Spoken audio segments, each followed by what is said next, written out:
those feelings aren't proof that your idea is wrong. They're your nervous system saying, this is unfamiliar. Are we safe around here? And what's interesting and also tricky is that the fear rarely sounds like fear.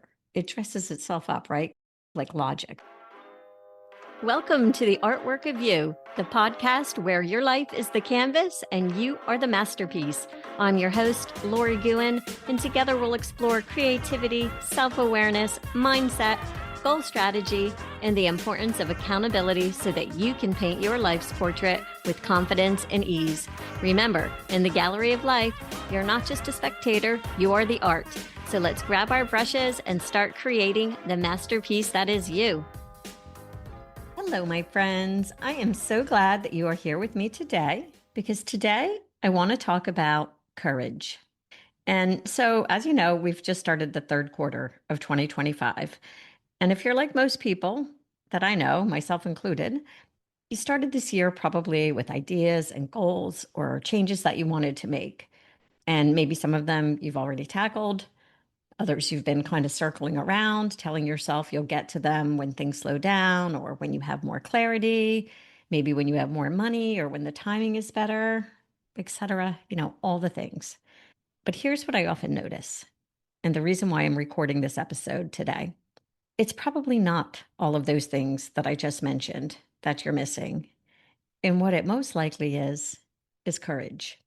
And this is the time of the year when I would say a lot of people quietly decide it's quote unquote too late. They look at the calendar, they see how fast time is moving, and they think something like, I'll just wait until the new year. And then they give up or create a very reasonable sounding justification for waiting. Things like, it's almost the holidays, things are busy, I need a fresh start in January. But if we're honest, most of those reasons aren't really about timing. They're about fear. Fear that stepping into something right now might be uncomfortable, might not work, and might expose you to failure. And believe me, I get it. I'm feeling it too right now. I have ideas that I've been sitting on, things that I know I want to try, things that I can picture so clearly, but I've hesitated. And not because I don't know what to do next, but because doing it would require me to step into uncertainty. And so that's what we're going to talk about today. We're going to look at the real reason of why we stall. Not because we need another plan or more research or a perfect moment or anything like that, but because courage is uncomfortable. And yet it's the one thing that moves us from quote unquote thinking about it to actually doing it. And I think a lot of times when most of us think about courage, we picture something more dramatic, like running into a burning building or making a big public stand on something or doing something wildly risky. But the kind of courage that actually changes your life is usually pretty quiet. In other words, it's the decision you make in the privacy of your own mind before anyone else even knows. It's saying to yourself, I'm going to try this, even if there's no guarantee that it'll work. And so courage isn't the absence of fear, and it's not a bolt of confidence that suddenly hits you out of nowhere. Courage is what you choose before you feel ready. I like to think of it less as a personality trait and more as a conscious decision. It's not something you either have or you don't. It's a choice that you make to step towards something that you want, even while fear is making its case for staying exactly where you are. In fact, waiting to feel ready, I would say, is one of the biggest ways we stay stuck because readiness is really an illusion. It's another story that your brain tells. And I think every single courageous decision you make reshapes how you see yourself. And not just because of the action you take, but because of the identity that you build. Each time you do something that you were afraid of, you're telling yourself a new story. And it might be something like, I'm the kind of person who tries. I'm the kind of person who goes for it, even when it's uncertain. And that is how self-trust is built, not by waiting for certainty, but by proving to yourself that you can act without it. Most hesitation isn't about needing more skills or better timing. It's about this moment, the one where you decide to cross that invisible line between safety and possibility. And now I want to emphasize that The hesitation you feel, it's not a personal flaw, it's biology doing what it is designed to do. Your brain's first job is to keep you alive, not make you feel fulfilled. It's wired to scan for danger and to prefer the familiar and to conserve energy. And so when you consider doing something new, your brain doesn't see growth, it sees risk. And risk to the primitive part of your brain equals potential threat. So it sends up protective signals like fear, doubt, overthinking, procrastination. Those feelings aren't proof that your idea is wrong. They're your nervous system saying something like, hold on, this is unfamiliar. Are we safe around here? And what's interesting, and I would say also tricky, is that the fear rarely sounds like fear. It dresses itself up, right? Kind of like logic, something like, well, maybe I should wait until I have more experience. Maybe I should just read one more book. Maybe I should make sure this is perfect before anyone sees it. And these feel rational, but they're safety strategies. Our brain also hates identity shifts. Doing something courageous, especially something creative or entrepreneurial, threatens the version of you that's known and safe. If you act, you might succeed, you might fail, you might become someone new. And that change equals uncertainty. And uncertainty triggers your alarm system.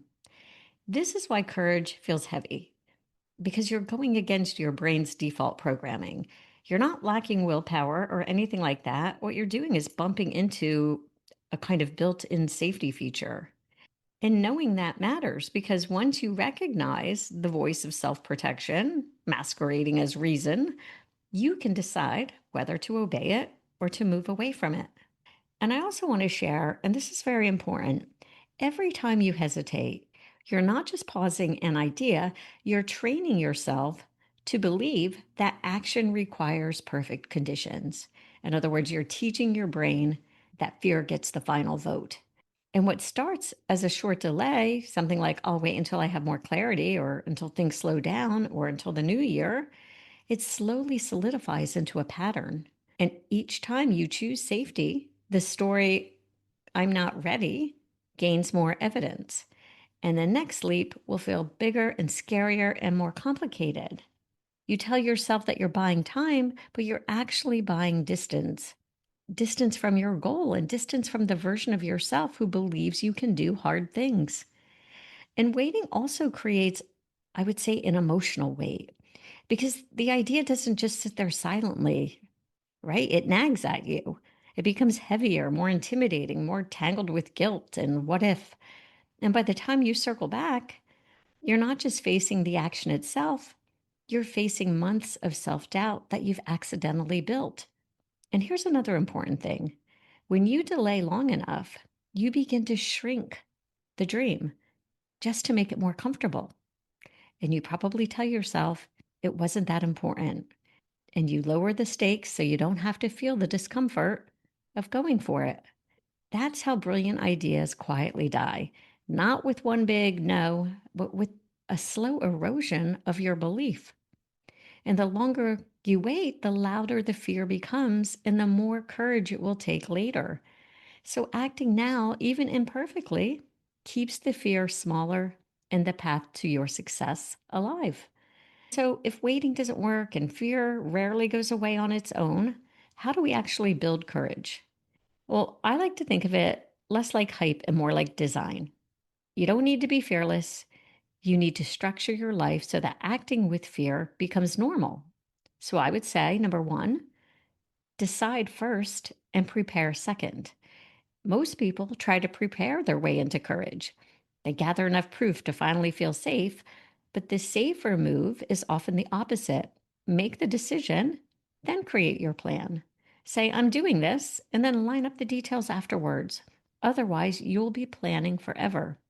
Number two, shrink the unknown, not the dream. Fear grows in empty space. And what I mean by that is when you're just kind of dwelling, right? The fear starts to grow and grow. And when you're uncertain and you don't know what to do.